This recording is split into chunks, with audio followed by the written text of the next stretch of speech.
Russia has blamed Ukraine for a blast on a key ammonia pipeline and says it may have a negative impact on efforts to renew a landmark grain export deal.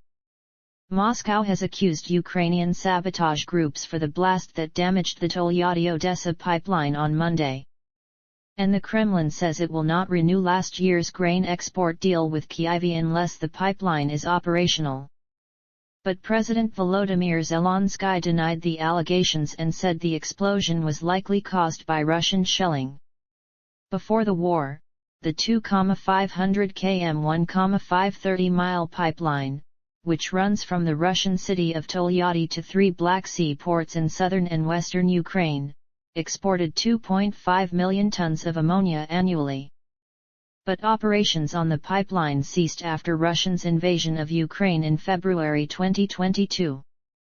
During talks to ensure the export of grain from Ukraine last year, Kyiv and Moscow struck a deal to ensure the safe passage of ammonia through the pipeline, which is a key ingredient in the production of fertilizer. The landmark deal brokered by the UN and Turkey was initially agreed in June 2022 for 120 days, and has been extended 3 times since. The current agreement is set to expire on July 17. But speaking to reporters in Moscow, Kremlin press secretary Dmitry Peskov said the blast can only have a negative impact on talks to renew the deal.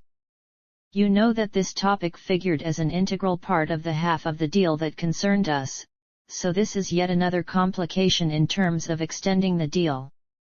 We don't know what kind of destruction there is, we don't know what the Ukrainian side is going to do next, Mr. Peskov added.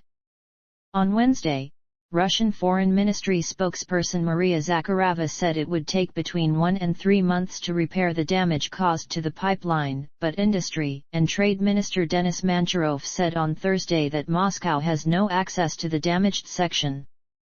Ukraine has strenuously denied being behind the blast, and insisted that Moscow conducted the attack. President Zelensky told reporters that the attack had occurred in a gray zone between territory controlled by Ukraine and Russia, and drew a distinction between the explosion and the blast at the Kakhovka Dam. It's one story when it is the consequences of war.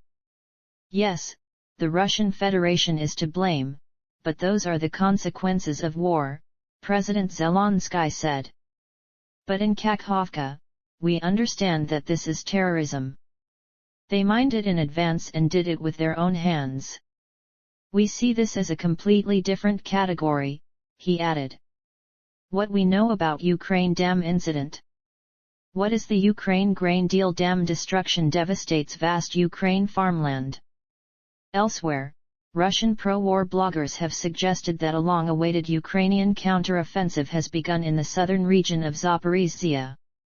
Andriy Rudenko, a correspondent for Russian state television channel Rossiya 24, claimed that Ukrainian tanks had launched attacks on Russian lines in the region and said Russian forces had repelled the attack. And Vladimir Rogov, the Russian-installed governor of occupied Zaporizhzhia, told state TV that he believed there had been an attempt at a full-scale offensive for 3 days, even 4 in the region. But Oleksiy Danilov, the secretary of Ukraine's National Security Council, denied reports of the new offensive and said that when Kyiv does launch an offensive everyone will know about it.